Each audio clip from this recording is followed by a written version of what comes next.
नमस्कार। आज हम डिस्कस करेंगे हिस्ट्री के इंपॉर्टेंट क्वेश्चन और हर एक क्वेश्चन जो है वो डिटेल से डिस्कस किया जाएगा ताकि आपको जो है आपके आने वाले एग्जाम्स में हेल्प मिल सके। ये जो हिस्ट्री के क्वेश्चन है ये हम डिस्कस करेंगे, सफलता सीरीज का जो है ये पार्ट है। ये जो क्वेश्चन हम डिस्कस कर रहे हैं तो क्वेश्चन नंबर फर्स्ट से जो है अभी हम स्टार्ट करेंगे। सबसे पहला क्वेश्चन देखिए, बोलते हैं which one of the following is not correct about the cabinet mission plan. तो अभी तक तो आपने आमतौर पर क्वेश्चन पढ़ा है कि कैबिनेट मिशन प्लान जो था वो कब आया था, कब इसको प्रपोज किया गया था। अब ये बोलते हैं कि कैबिनेट मिशन योजना के बारे में निम्नलिखित में से कौन सा कथन सही नहीं है।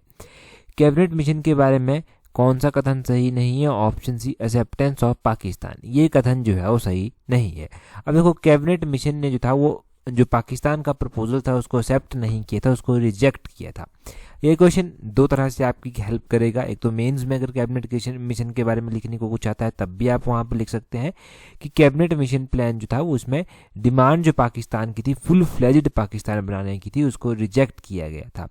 और दूसरा आपका एमसीक्यू में भी ये हेल्प करेगा। कैबिनेट मिशन के बारे में बात करेंगे तो कैबिनेट मिशन जो था वो 1946 में जो था वो दिल्ली पहुंचा था। अगर हम एग्जैक्टली बात करते हैं तो ये 24 मार्च 1946 को जो था वो दिल्ली पहुंचा था। इसकी अलग अलग पॉइंट थे, इसके अलग अलग जो कैबिनेट मिशन प्लान था इसमें अलग अलग पॉइंट रखे गए थे। एक तो रिजेक्शन कर दी गई पाकिस्तान की अलग से पाकिस्तान जो है बनाया जाएगा। दूसरा इसमें ये कहा गया कि हम जो है वो 3 सेक्शन बनाएंगे प्रोविंशियल असेंबलीज के, जिसमें सेक्शन ए, सेक्शन बी और सेक्शन सी होगा। सेक्शन ए में जो है वो हिंदू मेजोरिटी प्रोविंसेस होंगे जहां पर हिंदू मेजोरिटी ज़्यादा है। सेक्शन बी में मुस्लिम मेजोरिटी प्रोविंसेस जो है ज़्यादा होंगे। और सेक्शन 3 जो होगा, सेक्शन सी जिसको आप कहा गया, उसमें भी मुस्लिम मेजोरिटी प्रोविंसेस जो हैं वो होंगे। ये कहा गया, इसमें यह भी कहा गया कि 3 टायर एग्जीक्यूटिव और लेजिस्लेटिव जो है होंगे प्रोविंशियल सेक्शंस में और यूनियन लेवल पर। इसमें और क्या क्या कहा गया, इसमें मुख्य रूप से जो पॉइंट थे उसमें बता देता हूं मैं आपको। इसमें कहा गया है कि जो कॉन्स्टिट्यूट असेंबली होगी उसमें जो है जो मेंबर होंगे वो होंगे सेक्शन ए, सेक्शन बी और सेक्शन सी से। वही डिसाइड करेंगे कि प्रोविंसेस का जो है कॉन्स्टिट्यूशन किस तरह का होगा। इसमें यह भी कहा गया कि कॉन्स्टिट्यूट असेंबली जो है वो प्रोविंशियल असेंबलीज के द्वारा जो है वो इलेक्ट की जाएगी, जिसमें प्रोपोर्शनल रिप्रेजेंटेशन के माध्यम से जो है वो की जाएगी। कॉन्स्टिट्यूट असेंबली में जो है 389 मेंबर बॉडी होगी, ये 389 मेंबर होंगे, जिसमें से प्रोविंशियल असेंबलीज जो है वो 292 मेंबर भेजेंगे। चीफ कमिश्नर प्रोविंस जो है ये 4 मेंबर भेजेंगे और प्रिंसली स्टेट जो है 93 मेंबर भेजेंगे। और भी बहुत सारे प्रपोजल थे इसके, कैबिनेट मिशन के बहुत सारे पॉइंट्स थे, परंतु मेन रूप से आप ये ध्यान रखना। अगर शॉर्ट में बताऊं तो इसके पॉइंट्स में प्रोविंशियल ग्रुपिंग एक आ जाएगा कि प्रोविंशियल की ग्रुपिंग की जाएगी section A, section B, section C में। इंटरिम कैबिनेट ऑफ इंडियाज होगी, इंडियंस की जो है कैबिनेट जो है वो इंटरिम होगी, मतलब अंदरूनी होगी। और कैबिनेट फ्रेमिंग राइट्स जो है वो दिए जाएंगे कि वो अपने क्या क्या कॉन्स्टिट्यूशन में राइट होंगे उनको वो खुद ही डिसाइड कर पाएंगे। तो ये सब ध्यान रखना। अगला क्वेश्चन देखिए, काफी इंपॉर्टेंट है। बोलते हैं who among the following led the Mahad Satyagraha. तो बोलते हैं कि महाड़ सत्याग्रह का नेतृत्व निम्नलिखित में से किसने किया था। ये जो महाड़ सत्याग्रह था ये इंपॉर्टेंट सत्याग्रह है और इस तरह का एक्सपेक्टेड है कि क्वेश्चन पूछा जाएगा। ये है doctor B R. Ambedkar. Option A सही answer. Doctor B R. Ambedkar ji के द्वारा जो था वो इसका नेतृत्व किया गया था, किसका? महाड़ सत्याग्रह का। महाड़ सत्याग्रह सबसे पहले हुआ कौन से ईयर में था? क्योंकि ये सत्याग्रह है तो कोई स्पेसिफिक ईयर तो डेफिनेटली होगा, तो 1927 में जो था ये सत्याग्रह हुआ था।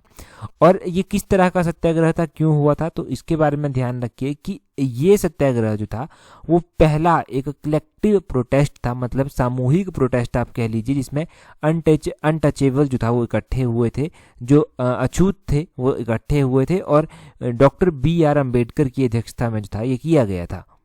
महाड़ सत्याग्रह नाम क्यों पड़ा? क्योंकि महाड़ जो है एक रीजन है, क्षेत्र है जो महाराष्ट्र में जो है वो प्रेजेंटली पड़ता है।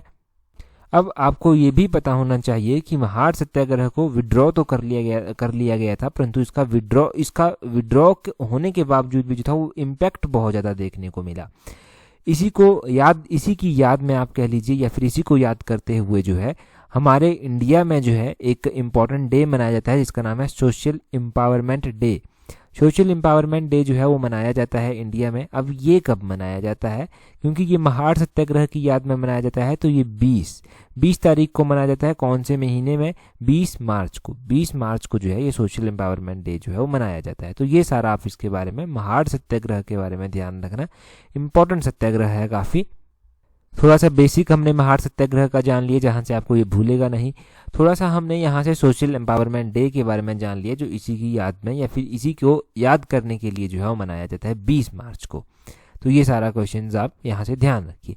डॉक्टर BR अम्बेडकर जी की जयंती भी होती है, वो कब होती है? डॉक्टर BR अम्बेडकर जी की जयंती जो है अप्रैल 14 को जो है इनकी जयंती मनाई जाती है। तो ये सब आप ध्यान रखें। यहाँ से अगला क्वेश्चन देखते हैं, नेक्स्ट क्वेश्चन में क्या बोलते हैं। ये यही इसके बारे में लिखा गया है जो हमने डिस्कस कर लिया। नेक्स्ट क्वेश्चन में बोलते हैं द फेमस पेंटिंग भारत माता was painted by which of the following artist. तो बोलते हैं कि प्रसिद्ध पेंटिंग भारत माता निम्नलिखित में से किस कलाकार द्वारा बनाई गई थी। तो भारत माता की जो प्रसिद्ध पेंटिंग है वो बनाई गई थी अविंद्रनाथ टैगोर जी के द्वारा। ऑप्शन सी जो है वो सही आंसर है। अविंद्रनाथ टैगोर जी के द्वारा ये पेंटिंग बनाई गई थी। तो ये इंपॉर्टेंट पेंटिंग हो जाती है और ये एग्जाम में पूछी जाती है। अब यहाँ से क्या चीज़ें क्वेश्चन में बन सकती हैं? पहला तो आप यहाँ से ध्यान रखें कि अविंद्रनाथ टैगोर का नाम सुनकर आपके मन में रविंद्रनाथ टैगोर जरूर आया होगा। तो रविंद्रनाथ टैगोर के साथ ये जुड़े हुए हैं, क्योंकि ये जो था नेफ्यू थे रविंद्रनाथ टैगोर के, भतीजे थे रविंद्रनाथ टैगोर के। और साथ में आपने क्या ध्यान रखना है, इनकी पेंटिंग्स जो इम्पोर्टेंट है या फिर इनके अन्य कार्य जो हैं वो इम्पोर्टेंट है। तो इनकी पेंटिंग में भारत माता पेंटिंग बहुत ज़्यादा इम्पोर्टेंट है। एक माई मदर करके इनकी पेंटिंग हुई, वो भी काफ़ी फेमस है। और जर्नीज एंड इनकी एक पेंटिंग है, वो भी आपने ध्यान रखनी है। इनकी किताबें भी हुई। इनकी किताबों में जो है एक राज कहानी किताब आती है और एक नालक किताब जो है वो आती है, वो इम्पोर्टेंट है। इनकी डेथ जो था वो 5 दिसंबर 1951 को हुई थी। 1951 को इनका देहांत हो गया था। अब रविंद्रनाथ टैगोर जी के साथ जब इनको जोड़ा गया तो रविंद्रनाथ टैगोर जी का भी एक क्वेश्चन आपके मन में ज़रूर आया होगा कि इनके द्वारा जो है वो किसकी रचना की गई है। पहला तो ये कि 1913 में रविंद्रनाथ टैगोर को जो था वो नोबेल प्राइज़ भी मिला था। इनको जो था वो लिटरेचर फील्ड में दिया गया था और गीतांजलि वर्क है इनका एक, जिसके लिए इनको दिया गया था। ये फर्स्ट नॉन यूरोपियन थे जिनको नोबेल प्राइज़ जो था वो मिला था। इनको गुरुदेव भी जो था वो कहा जाता था या फिर कहा जाता है। जलियांवाला बाग हत्याकांड जो हुआ था वहाँ से इनको बड़ी ठेस पहुंची थी और इन्होंने अपनी नाइटहुड की उपाधि जो था वो वापस लौटा दी थी। इन्होंने देखो नेशनल एंथम जो था वो दिया है इंडिया को। इंडिया का जो नेशनल एंथम है वो इन्हीं की रचना है। इंडिया के साथ साथ इन्होंने बांग्लादेश को भी जो है वो नेशनल एंथम दिया है।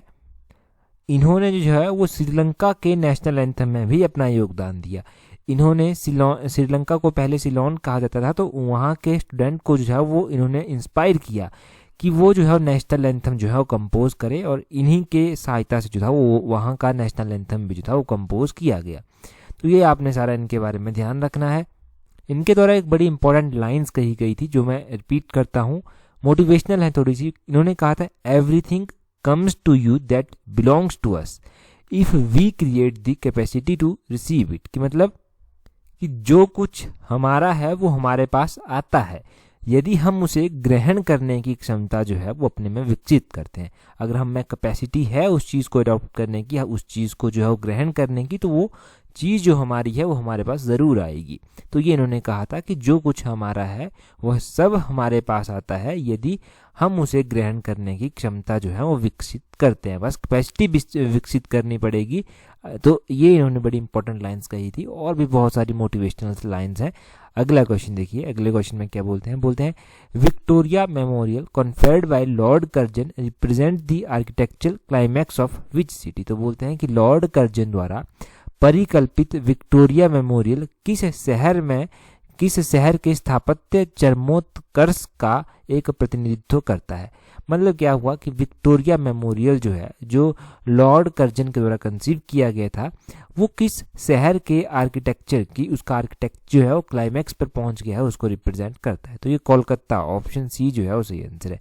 विक्टोरिया मेमोरियल जो है वो कोलकाता के आर्किटेक्ट को जो है वो रिप्रेजेंट करता है। और इसे कंसीव लॉर्ड कर्जन के द्वारा जो था वो किया गया था। लॉर्ड कर्जन वही हैं जिनके कार्यकाल के दौरान जो था वो बंगाल का विभाजन हुआ था 1905 में। ये आपने ध्यान रखना है। विक्टोरिया मेमोरियल जो है वो स्थित कहाँ पर है, क्वेश्चन ये भी बन सकता है। तो ये कोलकाता में ही स्थित है, ये भी ध्यान रखना है। इसको बनाया कब गया था, तो 1901 में 1901 में इसको क्वीन विक्टोरिया, महारानी विक्टोरिया की याद में जो था वो बनवाया गया था। ये बिल्डिंग जो है 1906 से लेकर 1921 के बीच में जो था वो कंस्ट्रक्ट हो गई थी, बन गई थी, और अभी तो ये एक म्यूजियम के रूप में जो है वो कन्वर्ट कर दी गई है। ध्यान रखना है कि विक्टोरिया जो क्वीन महारानी विक्टोरिया था उनका देहांत 1901 में हुआ, उसके बाद ही जो था वो इसको बनवाया गया। स्पेसिफिक रूप से 1906 और 1921 के बीच में इसकी कंस्ट्रक्शन जो था वो कंप्लीट हो गई। एक मेमोरियल है, बड़ा स्थान है, तो कंस्ट्रक्शन में टाइम लगेगा ही। लॉर्ड कर्जन के बारे में मुख्य बातें अगर मैं आपको याद दिलवा दूं तो इनके कार्यकाल जो था वो 1899 से 1905 तक जो था वो रहा था। तो ये इनका कार्यकाल था 1899 से 1905 तक। और इन्हीं के कार्यकाल के दौरान जो था वो क्या हुआ था, इन्हीं के कार्यकाल के दौरान बंगाल का विभाजन हुआ था। इन्हीं के कार्यकाल के दौरान जो था वो यूनिवर्सिटी कमीशन जो था वो इंडियन यूनिवर्सिटी एक्ट जिसको कहते हैं जो 1904 में पारित हुआ वो भी हुआ था। इन्हीं के कार्यकाल के दौरान जो था वो department of commerce and industry जो था वो एस्टेब्लाइज किया गया था। इन्हीं के कार्यकाल के दौरान एंशिएंट मॉन्यूमेंट प्रिजर्वेशन एक्ट 1904 जो था वो आया था। तो ये सारी चीज़ें इनके कार्यकाल के दौरान हुई थी, बहुत सारी हैं परंतु ये इंपॉर्टेंट वन हमने जान ली। अगला क्वेश्चन देखते हैं हमारे पास क्या दिया गया है। नेक्स्ट क्वेश्चन में बोलते हैं the Hindu marriage act was enacted in which year. तो बोलते हैं कि हिंदू विवाह अधिनियम किस वर्ष अधिनियमित हुआ था, किस वर्ष ये जो हिंदू मैरिज एक्ट है इसको एनेक्ट किया गया था। तो ये मैरिज एक्ट जो है ये 1955 में एनेक्ट हुआ था। ऑप्शन बी जो है वो सही आंसर है। 1955 में जो था ये एनेक्ट हुआ, ये आपने ध्यान रखना है। अब देखो हिंदू मैरिज एक्ट ये 1955 में एनेक्ट हुआ, नाम से पता चल रहा है कि मैरिज से रिलेटेड कोई ये एक्ट होगा, तो उसी से रिलेटेड ये एक्ट है। इसमें मैरिज से related he term and conditions जो हैं वो बताई गई हैं। ये हिंदूज के ऊपर ही केवल और केवल अप्लाई नहीं होता, ये बुद्धिस्ट, सिख और जैन के ऊपर भी जो है वो अप्लाई जो है वो होता है। और ये जो है उन सभी के ऊपर भी अप्लाई होता है जो मुस्लिम नहीं है, क्रिश्चियन नहीं है, पारसी नहीं है, ज्यूज नहीं है, उन सभी के ऊपर भी ये अप्लाई होता है। और आपने ध्यान रखना है कि इसी में जो है इसी के प्रोविजंस हैं जिसमें बात की गई है डाइवोर्स की। इसका जो सेक्शन 13 है, सेक्शन 13 जो है वो बात करता है किसकी, हिंदू मैरिज एक्ट में बात डाइवोर्स की बात करता है, इसका सेक्शन 13। ये आपने ध्यान रखना है कि हिंदू मैरिज एक्ट का सेक्शन 13 जो है वो बात करता है डाइवोर्स की। और डाइवोर्स की क्या क्या बेसिक कंडीशंस होंगी या फिर डाइवोर्स किस बेसिस पर जो है वो लिया जा सकता है, दिया जा सकता है, वो सारी बातें जो है वो हिंदू मैरिज एक्ट में। शादी से रिलेटेड क्या क्या टर्म कंडीशन है, मतलब आप समझ लीजिए शादी से रिलेटेड सारी चीज़ें जो है वो हिंदू मैरिज एक्ट में बात की गई है। तो इसके बारे में ज़्यादा चर्चा परिचर्चा करने को है भी नहीं। इसी से रिलेटेड हमने एक ऐसा ही एक्ट पढ़ा था, वो कौन सा था, सफलता सीरीज में ही पढ़ा गया था, शारदा एक्ट। शारदा एक्ट जो है वो किससे संबंधित है, ये क्वेश्चन हमने पढ़ा था। तो शारदा एक्ट जो है वो ध्यान रखना है चाइल्ड मैरिज से संबंधित है। शारदा एक्ट के बारे में ध्यान रखना है कि चाइल्ड मैरिज से संबंधित एक्ट है। तो ये हमने शारदा एक्ट के बारे में भी याद थोड़ा सा रिवाइज कर लिया और बाकी जो हिंदू मैरिज एक्ट है वो भी हमने जान लिया। अगले क्वेश्चन में बोलते हैं हु हेडेड द अवध किसान इन अवध, अवध किसान सभा इन अवध। बोलते हैं कि अवध में जो अवध किसान सभा हुई थी उसका नेतृत्व किसके द्वारा किया गया था। अब देखो किसान मूवमेंट जो था वो अलग अलग होते रहे, अब इनका नेतृत्व किसके द्वारा किया गया, किस तरह से किया गया, कब किया गया, ये सारे इंपॉर्टेंट क्वेश्चन बनते हैं। सबसे पहले हम बात करेंगे किसकी, अवध किसान सभा की। तो ये अवध किसान सभा जो है इसका नेतृत्व किया गया था जवाहरलाल नेहरू जी के द्वारा। ऑप्शन डी जो है वो सही आंसर हो जाएगा। पंडित जवाहरलाल नेहरू जी ने इसका नेतृत्व किया था। अब इसका नेतृत्व करने वाले क्या पंडित जवाहरलाल नेहरू अकेले थे, नहीं, इनके साथ एक और थे जिनका नाम था बाबा रामचंद्र। तो बाबा रामचंद्र जी का नाम भी आपने ध्यान रखना है। 1920 में पंडित जवाहरलाल नेहरू ने जो था वो अवध के गांव में घूमना जो था वो शुरू किया था और ग्रामीणों की समस्याओं को जो था वो समझना शुरू किया। और उसी के दौरान अक्टूबर तक जो था इन्होंने अवध में एक अवध किसान सभा जो था वो स्थापित की, जिसमें जवाहरलाल नेहरू और बाबा रामचंद्र जो था और भी बहुत सारे लोग थे, परंतु ये मुख्य रूप से जो था वो जुड़े हुए थे, जो इसको लीड कर रहे थे। अगर हम किसान सभा की बात करते हैं तो किसान सभा ऑल ओवर इंडिया में जो था वो इसका कहीं ना कहीं पर प्रभाव देखने को मिला अलग अलग रूप में, अलग अलग नाम से। और अगर हम बात करते हैं बिहार में, तो बिहार किसान सभा जो था वो सहजानंद सरस्वती जी के द्वारा जो था वो लीड की गई थी। और अवध में जो था वो 1920 में बाबा रामचंद्र और पंडित जवाहरलाल नेहरू जी के द्वारा की गई थी। यूपी में भी जो था वो किसान सभा एस्टेब्लाइज हुई। ये गौरी शंकर मिश्रा, इंद्र नारायण द्विवेदी, इन सभी के सहयोग से जो था वो चलाई गई थी। और मदन मोहन मालवीय जी की सहायता भी जो है वो यहाँ पर देखने को मिलती है। फाइनली जो है इन सभी किसान सभाओं को मिलाकर एक ऑल इंडिया किसान सभा का गठन किया जाता है। ये जो ऑल इंडिया किसान सभा होती है ये कौन से ईयर में स्टेबलाइज की जाती है? फाइनली ये 1936 में ऑल इंडिया किसान सभा का गठन जो है वो किया जाता है 1936 में। अगर पूछा जाए कि ऑल इंडिया किसान सभा को कब गठित किया गया, 1936 में किया गया। अवध किसान सभा को कब किया गया? 1920 में किया गया। किसने किया था? पंडित जवाहरलाल नेहरू और बाबा रामचंद्र थे, जिनके सहयोग से जो था वो स्थापित हुई। यूपी में भी किसान सभा बनी जो 1918 में जो था वो मदन मोहन मालवीय और अन्य, जिसमें गौरी शंकर मिश्रा, इंद्र नारायण द्विवेदी थे, उन सभी के सहयोग से जो था वो स्थापित हुई। तो ये आप ध्यान रखें, इसे ज़्यादा रिवाइज करने को हो भी नहीं सकता, कुछ इतना काफ़ी है। अगला क्वेश्चन देखिए, अगले क्वेश्चन में क्या बोलते हैं when did Shuja-ud-Daula and Shah Alam sign treaties at Allahabad with Robert Clive. तो बोलते हैं कि सुजाउद्दीन औला और शाह आलम ने रॉबर्ट क्लाइव के साथ इलाहाबाद में संधि कब की थी? तो ये इलाहाबाद में संधि कब की गई थी इनके द्वारा? 1765 में की गई थी। ऑप्शन बी सही आंसर हो जाता है। अब इलाहाबाद की भी अलग अलग ट्रीटीज हुई, संधियां हुई। ये जो फर्स्ट ट्रीटी ऑफ इलाहाबाद हुई थी ये किस किस के बीच में हुई थी? ये सौजुद्दीन औला के बीच में और मुगल एम्परर थे शाह आलम सेकंड, इनके बीच में हुई थी। इसमें क्या हुआ था? ये जो सहुजाउद्दीन औला थे इन्होंने जो था वो इलाहाबाद को सरेंडर कर दिया था शाह आलम सेकंड के लिए। और सेकंड ट्रीटी जो हुई थी, सेकंड ट्रीटी में क्या हुआ था? शाह आलम सेकंड जो थे इन्होंने जो था या फिर इन्हीं के कार्यकाल के दौरान जो था वो इलाहाबाद जो था वो ईस्ट इंडिया कंपनी की प्रोटेक्शन में जो था वो आ गया था। इन्होंने एक फरमान जारी किया जिसमें दीवानी राइट जो था वो दे दिए गए बंगाल, बिहार और उड़ीसा को। बंगाल, बिहार और उड़ीसा के दीवानी राइट जो था वो ईस्ट इंडिया कंपनी को जो था वो दे दिए गए थे। इसी के साथ आप बैटल ऑफ पलासी जो 1757 में हुई थी उसको भी रिवाइज कर लीजिए, और बैटल ऑफ बक्सर जो 1764 में हुई थी उसको भी रिवाइज कर लीजिए। इसके बाद देखने को मिलता है 1767 में फर्स्ट एंग्लो मैसूर वॉर जो 1767 से लेकर 1769 तक चलता है। सेकंड एंग्लो मैसूर वॉर 1780 से 1884 तक हुआ। थर्ड एंग्लो मैसूर वॉर 1790 से 92 तक हुआ। फोर्थ एंग्लो मैसूर वॉर 1799 में जो था वो हुआ था। तो ये एंग्लो मैसूर वॉर रिवाइज हो गए, बैटल्स रिवाइज हो गई। ये सारे इंपॉर्टेंट क्वेश्चंस यहाँ से बने। इनको ध्यान रखना कि कब कब हुए, किस तरह से हुए और कौन कौन इंक्लूड थे बीच में, वो सारे क्वेश्चन ध्यान रखना। आगे बोलते हैं what was the main problem with the Simon commission. तो बोलते हैं कि साइमन कमीशन की मुख्य समस्या क्या थी। साइमन कमीशन का विरोध बहुत हुआ जब जैसे ही ये भारत में पहुंचता है आकर, तो इसकी मुख्य जो समस्या थी उसकी मुख्य समस्या ये थी कि it was an all British commission, कि ये इसमें जितने भी सदस्य थे वो सारे के सारे ब्रिटिश थे, तो इसीलिए जो था वो इसका विरोध किया गया। तो यही मेन रीज़न रहा कि साइमन कमीशन का विरोध हुआ। और साइमन कमीशन को लेकर अगर आप रिस्पॉन्स देखेंगे तो कांग्रेस ने जो है वो इसका विरोध किया, हिंदू महासभा ने जो था वो इसका जो था वो विरोध ही किया था, और मुस्लिम लीग के द्वारा भी जो था वो इसका विरोध किया गया था। साइमन कमीशन 1927 में जो था वो अपॉइंट किया गया था। 1928 में जो है ये इंडिया आकर जो है वो पहुंचता है और इसका विरोध जो है वो किया जाता है। इसी के विरोध के दौरान जो है वो लाला लाजपत राय जी को जो है वो लाठीचार्ज के कारण बहुत सारे कष्ट झेलने पड़ते हैं, और बाद में चलकर यही रीज़न रहा कि वो थोड़ा बुजुर्ग भी थे और लाठीचार्ज भी उनके ऊपर हुआ था, तो उनका देहांत भी जो था वो हो गया था।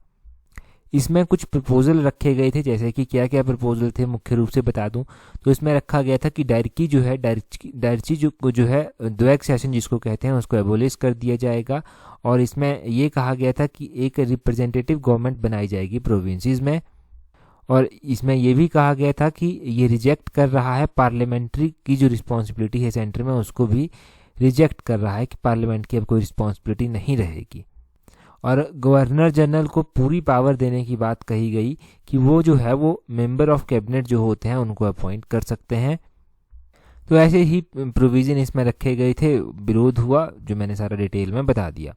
अगला क्वेश्चन देखिए, अगले क्वेश्चन में क्या बोलते हैं, नेक्स्ट क्वेश्चन में बोलते हैं who was the then governor general of British India when Sati Pratha became illegal and पुनिशेबल। तो बोलते हैं कि ब्रिटिश भारत के तत्कालीन गवर्नर जनरल कौन थे जब सती प्रथा अवैध और दंडनीय हो गई थी।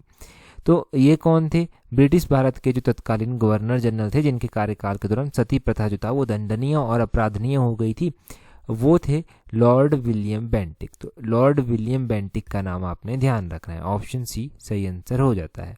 अब लॉर्ड विलियम बेंटिक का नाम तो आपने पहले भी सुना होगा क्योंकि इनका नाम बहुत इंपॉर्टेंट है। इन्होंने सती प्रथा को अबलिश करने में जो है वो अपना पूरा योगदान दिया था। राजा राममोहन रॉय जी के बारे में आप पढ़ते हैं तो राजा राममोहन रॉय जी के ही प्रयास रहे थे कि सती प्रथा को जो है वो इलीगल जो है वो घोषित कर दिया गया। इसको 1829 में जो है वो सती प्रथा को इलीगल जो था वो घोषित कर दिया गया था, इलीगल और पुनिशेबल जो था वो घोषित कर दिया गया था। लॉर्ड विलियम बेंटिक जो था ये 1828 से लेकर 1835 तक रहे। इनका कार्यकाल बता रहा हूँ मैं आपको। इनके कार्यकाल के दौरान ठगी को भी जो था वो सुप्रेस कर दिया गया। इसको लेकर 1830 में जो था वो कानून बना दिया गया था और चार्टर्ड एक्ट जो 1833 का है वो भी इन्हीं के कार्यकाल के दौरान जो था वो आया था। इन्हीं के कार्यकाल के दौरान जो था लैंग्वेज को लेकर भी जो है वो चेंजेस किए गए। इंग्लिश को जो है वो ऑफिशियल लैंग्वेज का दर्जा देने की बात कही गई। मैसूर का जो एनेक्शन था वो भी इन्हीं के कार्यकाल के दौरान किया गया 1831 में। और treaty of perpetual friendship Ranjit Singh, Maharaja Ranjit Singh के साथ जो था वो इन्होंने की थी। तो ट्रीटी ऑफ परपेचुअल फ्रेंडशिप अगर पूछी जाए तो वो भी ध्यान रखनी है। तो लॉर्ड विलियम बेंटिक के कार्यकाल के दौरान क्या क्या हुआ वो सारा आपने जान लिया। यहाँ से मोस्टली अगर आपको सती प्रथा से ही ध्यान रखना है तो सती प्रथा 1829 में इलीगल की गई, पहली बात ये। दूसरी बात, लॉर्ड विलियम बेंटिक जो था वो उस टाइम गवर्नर जनरल हुए। तीसरी बात आपने ध्यान रखनी है कि राजा राममोहन रॉय जी के भी काफ़ी प्रयास रहे थे कि सती प्रथा को इलीगल किया गया। उन्होंने बड़ा अपना योगदान यहाँ पर दिया था। अब मुझे कमेंट करके पहले तो आप ये बता दीजिए कि राजा राममोहन रॉय जी के द्वारा जो था वो ब्रह्म समाज की स्थापना कब की गई थी, जल्दी से कमेंट करके बता दीजिए। अगला क्वेश्चन देखिए, अगले क्वेश्चन में बोलते हैं political parties are there in a country to give people. तो बोलते हैं कि लोगों को देने के लिए, क्या देने के लिए जो है वो देश में राजनीतिक दल होते हैं। हमारे देश में भी आप देखेंगे, इंडिया में भी जो है वो पॉलिटिकल पार्टीज हैं और बहुत सारी पॉलिटिकल पार्टीज हैं। ये कहते हैं कि क्या लोगों को देने के लिए जो है ये पॉलिटिकल पार्टीज बनाई जाती हैं। सबसे इम्पोर्टेंट जो होता है, लोगों को जो है वो चॉइस मिल जाती है एक, तो ऑप्शन सी सही आंसर हो जाएगा। लोगों को चॉइस देने के लिए जो है पॉलिटिकल पार्टीज जो है बनाई जाती हैं। पॉलिटिकल पार्टीज की बात चल रही है तो हम इम्पोर्टेंट क्वेश्चन तो डिस्कस करेंगे ही करेंगे यहाँ से, चाहे वो करंट अफेयर का ही क्यों ना हो।